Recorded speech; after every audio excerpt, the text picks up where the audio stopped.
This provides an overview of the template for responding to comments that are made during balloting.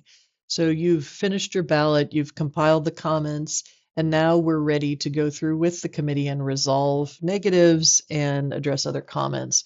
So this was provided for 318 and can be used for any of the committees, but particularly code committees. This provides a nice thorough process that shows how each item was resolved. The template itself, you can see here, looks very similar to what we would have compiled from the ballot template, voter template, but there's an additional column for our responses, the resolution of negatives and responses to any comments. If you have any big items like a revised figure or something that doesn't fit in the table, you can place that underneath. So we know what this part of this looks like because it's just the compiled comments from our voters, and we're going to be working on how do we fill in this last column. So this is a very thorough description of how you do that. It's a nice summary. The information on how you actually resolve negatives and address comments is in our technical committee manual, which you can reach from your web page, or you may have a copy handy. That's the manual that is updated by TAC, our Technical Activities Committee. The highlights are given here so that this can help be a quick reference for you in resolving negatives and comments at your committee meeting. So there's a couple different types of comments you can expect. So we've got an affirmative with comment. Okay, that's an optional one. You are not required to take action, but usually this is something that a committee member, a voter, has highlighted because it's important. So it's good to take a look at those, but you don't formally have to resolve those the way you do negative items. So if you have a negative ballot or a negative vote, that has to have a comment with it, and it has to be resolved. Each one of those negatives has to be resolved. There is a summary both in the TCM and then a brief summary below of the types of ways you can resolve those negatives. And then finally, there's abstentions. A comment is optional. You can look at this, but you do not have to take action the way you do for a negative. Okay, so first of all negatives must be resolved. There's some important text here on how to resolve negatives and some really good information on the type of information you want to have in that final column on resolution.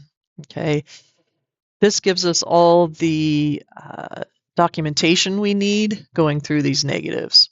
Okay, so for instance, one might be that before the committee meeting where we resolve these negatives in person, we contacted the negative voter and they said by email, I see this actually resolves my negative if you change that language.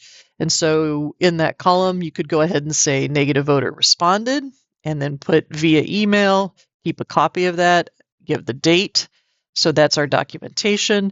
And it was resolved as persuasive with the revisions that we are providing. And you need to put what that's going to be. So I can bring that to the committee in person and say these are the changes and these negatives have been resolved if we follow these changes.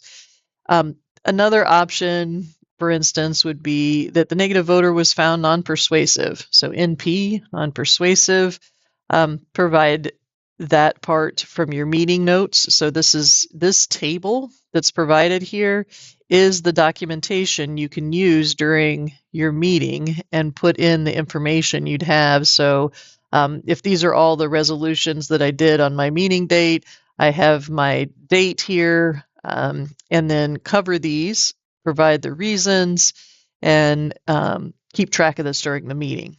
Okay, so your minutes can refer to this table with that information as requested on this first page that's provided.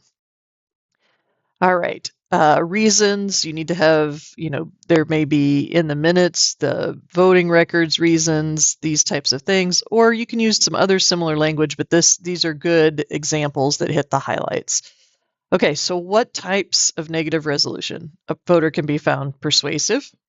Okay, we agree, and here's the changes we've made, and the voter says, yes, that will work for me, and Most of the time we do these in meeting ballots. Okay, so we do them either on a in-person meeting or you can do them in a virtual meeting. And we have to ballot that to affirm that the rest of the committee agrees with that change. The negative voter can withdraw their negative. They can change that by saying, I've changed my mind. I've listened to the reasoning, so I'm going to change my vote to affirmative. Or you could just move that negative to affirmative with comment. I've made my comment. We've talked about it, and we'll leave it at that. Or abstain. Non-persuasive.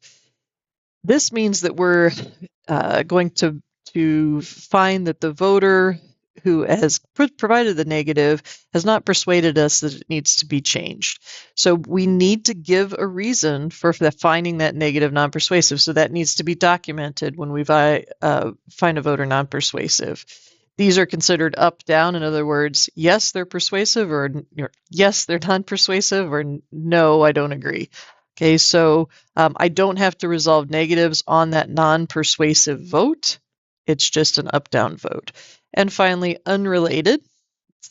This is basically the voter, let's say the voter voted on a piece that wasn't on the ballot. So I had a few final changes. We're voting on those changes, and the voter says, I see something in the paragraph next to that that's not part of the ballot that I disagree with. That could be considered unrelated. And that's another up-down vote from the committee. And you say why it's unrelated, and you don't have to resolve that. Okay, so this provides the overview. This is great to have this sheet handy. So as a secretary, you have that handy, and then during the meeting, you or whoever is going to be taking the notes on the resolutions, maybe it's the person who led the ballot item, is going to be filling this out and making sure we have the documentation. And of course, you're going to be in the minutes, or you can even, in the minutes is probably the best place, is keep track of the ballots on these. So what was the ballot count? Affirmative, in favor, opposed, and abstentions. Okay, so this will provide the documentation you need to resolve negatives.